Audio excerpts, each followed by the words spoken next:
Tim from Your6 Studios. Today in this video I'm going to show you how to flip a vertical video. So if you take a video that's vertical by accident and you forgot to flip it before you hit go, and you want to go ahead and just rotate this, this is easy to do. Let's go to the little picture gallery right here, opens up. When you're on your video, just go to edit, right here, edit. And there's a couple of different ways that you can do this on the Samsung. You just have to hit this option right here. It'll flip the video, this little box. Then you go to save.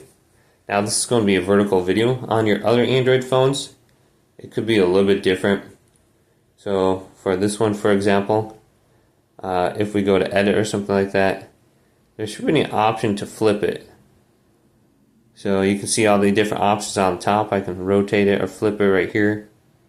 So there should be an option somewhere to flip your video and then go to save.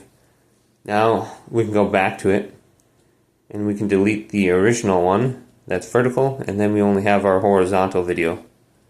But hopefully this video did indeed help you out. If it did, leave it a big thumbs up and subscribe to my channel down below.